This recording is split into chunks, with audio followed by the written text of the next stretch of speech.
What, me? Yeah. I mean, he knows you. You could visit him. You could spend time with him. You could tell him that I love him and that I miss him and not to be scared and that we'll be together soon. Look, I would love to go over there and see little Ethan, but Rebecca knows that we're best friends. She'll know that I was coming over there to see little Ethan for you, and she would throw me right out. Well, there's one way that she won't be able to throw you out. How? She can't throw you out if you're my girlfriend, right? Oh, my God, that's brilliant. Girlfriend? Yeah, you know, it'd just be like a hoax thing. Well, yeah, of course. Please. Please, Whitney, you gotta do this as Fox's girlfriend. You can be at the mansion as much as you want. Please, I need to know that little Ethan's okay. Say you'll do this. Sure. Anything for you and little Ethan, sure. Yeah, we'll do it for little Ethan. You guys are the best.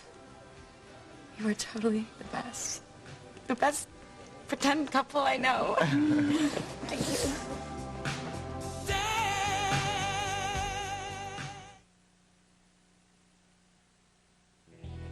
Maybe we should have twin harps, one on either side of the altar. Harps always make a wedding so classic. Well, not to mention classy. I should have unloaded this stock months ago. Where's my list of the wedding music? You know, I can't find a... Here we go. Thank you. What are you two doing here? Yeah, I live here, remember? No, what I meant is, what are you two doing here together? Well, I came to play with little Ethan, out in the snow perhaps, and plus I want to spend a little time with my girlfriend. Girlfriend? Since when have you and Whitney been seeing each other? Since L.A., and what's with the third degree? I can date whoever I want, and I will. Sorry, honey, I told you my family was a little strange, so... Then, why don't you two, before you go out in the cold, come on in and have a nice hot cup of coffee? I don't want to... That's not good. Well, I would have a chance then to have a little chat with Whitney. Okay. Listen, you're gonna be under a microscope in there, okay? So you better put on a pretty good act. Okay? Ethan, why don't you join us?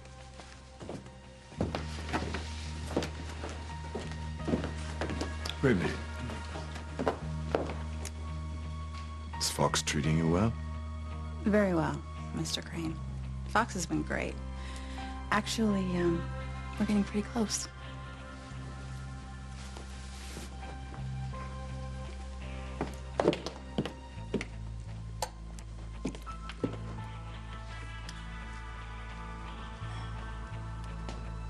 I told you to stay away from Whitney. Yeah, and I told you to back off. You do anything to hurt her, you'll answer to me. Thank you so much for always thinking the best of me. You've been warned. You know, some people might find it strange that you're so protective of Dr. Eve and her daughter. Some people may start to think that there's more going on than you'd like to admit. That's enough, Fox. Strike a nerve, did I?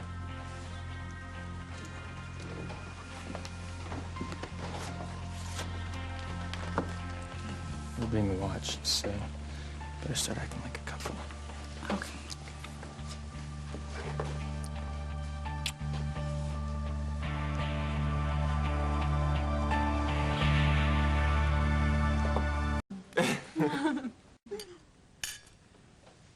Well, Whitney, how is your mother?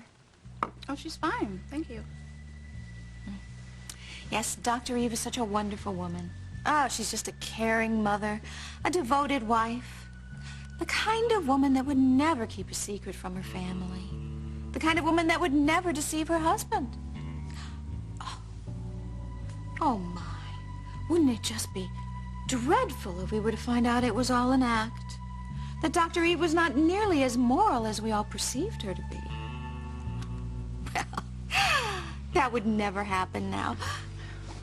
Would it? No, of course not. My mother is the most honest, moral woman that I've ever known, Rebecca. Spoken like a loving daughter. Oh, isn't that sweet, Julian? I'm going to make a phone call. Take your time, Pookie. Yeah, I'm gonna go get little Ethan. Get in some playtime before lunch. Okay. I'm right back, hon. Fox, wait a minute. You gonna see Teresa later? Probably. Yeah, why? Never mind. Forget about it. She probably hates me right now anyway, huh? No. No, Ethan, she doesn't hate you. She should hate you, but she doesn't. She's disappointed in you. So am I.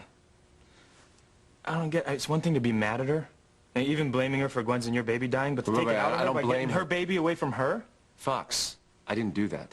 That's exactly what you're doing by not doing anything at all, Ethan. No, You know that's... what? Actions speak louder than words, okay? Hold on a second, hold on a second. What? What is this thing with Whitney? I mean, I thought it was, Teresa that you were so in love with. So much for your keen perception, Ethan. Whitney's always been the woman that I've been in love with since the beginning. She's the only woman I've ever loved. Anything. I overheard you and Ethan talking before. And I wasn't eavesdropping or anything. I just walked in on the end of your conversation. What'd you hear? I heard you tell Ethan that I'm the woman that you're in love with. Right. That's just because of the act, boyfriend-girlfriend thing for him. Oh, right. I mean, I totally should have known that. That's right? okay. That's okay. So, here we go. Little Ethan, you ready to learn about snowball fights, huh? Yeah? If he grows up in this house, he's gonna have to learn something about fighting. Right? Well, let's hope he doesn't have to when Teresa gets him back. Yeah, I sure hope so. But you know, I know my family. I know they're not gonna make it easy. Come on, let's go. All right, watch your head on the way up, big guy.